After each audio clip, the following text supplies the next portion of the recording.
Hi guys, in today's video we are going to be taking a look at a ton of new footage and information that we received from the latest Live from Neighborville livestream, which gave us a look at next month's Valenbrainz festival, including a new turf takeover map called Preserve Pastures and a new legendary upgrade for Colonel Corn.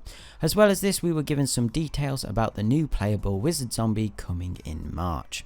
As usual, just before we begin, remember to hit those like and subscribe buttons if you enjoy the content on this channel and want to help it grow. Anyway, let's get started. So let's start off by taking a look at the new Valenbrainz festival, which will be starting on the 3rd of February, and as usual Giddy Park will be getting a visual makeover. Now I have to say I have been really impressed with this one. I thought they wouldn't have done too much for this festival, but I've been pleasantly surprised. So as you'd expect, they've done the usual changes such as changing the season and time of day, so spring is on its way and it looks to be sort of that late afternoon time of day, giving everything this nice warm look. They have altered the air balloons to look like hearts, a new Valenbrainz banner, large gifts everywhere with piles of chocolate, ribbons and bunches of balloons. We've even got some roses sprouting on the ground as well as this little cute dog house. But I think my two favourite things are the rose petals falling from the sky and these awesome petal cannons. I think they just add something different and memorable to the festival as well as new interaction with the world. So after we were shown Giddy Park, of course we then got a look at the new prize map, which actually has been changed in a couple of ways this time round. Immediately on this first page you can of course see the ultimate costume prize, which is the Blade of the Beetle costume for Colonel Corn. I quite like the samurai aesthetic but not really a fan of the colour palette. Anyway, what you will also see on this first page is the addition of a new costume called Shaggy Shampooey for Chomper, and this costs 20 prize bulbs, and I think this is really nice to be able to have access to a costume really early on in the prize map, but I know some people were a little disappointed that this costume was just a recolouring of a previous Chomper skin. Anyway, let's move on. As you can see, we have the usual assortment of accessories, gestures, emotes, dance moves, victory slabs and punches. I think some of my favourites include this Aladdin styled victory slab, the futuristic imp goggles, the ice cream hat for Deadbeard, and of course the final two prizes.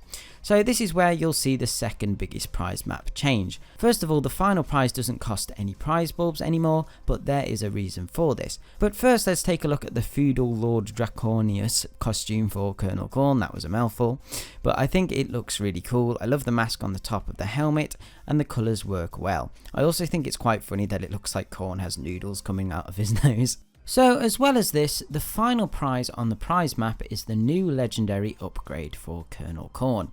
Now I have already done a video relating to this upgrade, so if you want more details on this, click the link in the top right hand corner, but I'll put the link in the description as well. Anyway, I'll just give you a quick rundown of how this legendary upgrade works. So first of all, once the legendary upgrade has been unlocked, it can be equipped in the usual perk menu and it costs 5 points. So that's something to take into consideration when equipping these upgrades. The upgrade is called Shogun Guard and it does two things. So first of all, it changes Corn's primary weapon from automatic to semi-automatic. As well as this, Corn now has access to a shield which provides you with protection, but you can also shoot your primary weapon whilst the shield is equipped. Next up we have the new turf takeover map called Preserve Pastures, which will be playable from this Tuesday, which is the 28th of January. So as the name suggests, this map is set on a pasture, which is basically another word for farmland, but also has these kind of stone cobble houses that have a castle vibe to them. I also got a pressure pier vibe from this map, but I think this is probably because the buildings look the same, they just have a different texture applied to them.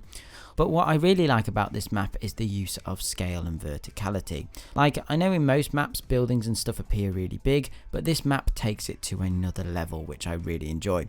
Also, the general aesthetic is so interesting. Like, we start off in this small village, but as you move along, a lot of random things start to appear, such as these giant Easter eggs, as well as lots of overgrown giant plants. Now, the developers actually mention this map is set in a completely new section of Neighborville, so this possibly suggests that there may be a new PvE area coming in the future, which would be awesome. So one of the most interesting things about this map's backstory is tied to the two characters that appeared at the start of the Snow Day Festival, and those are are the pickle on the plant side and the bomb guard on the zombie side. So you'll notice here that there is a barrel with this bomb guard hole in it, and it is filled with pickles. According to the devs, basically these bomb guards went down to the preserved pastures to find out any secrets that may be hidden there, but they didn't tell Dr. Zomboss where they were going, and they managed to get themselves lost.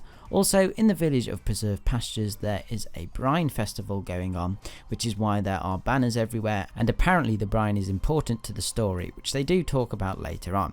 As you progress on this map, the zombies try to uncover the plant's secret base, and if you talk to the pickle on the plant side, it basically says it's a spa for where plants can go and relax, which is pretty cool and funny at the same time. But the plants also have some sort of secret weapon hidden there, which is relating to the giant pickle. So the final big piece of information we got from the live stream was about the new wizard zombie coming in the March festival, and basically we were shown this single screenshot, but the devs gave us quite a bit of information about the character's abilities and stuff like that.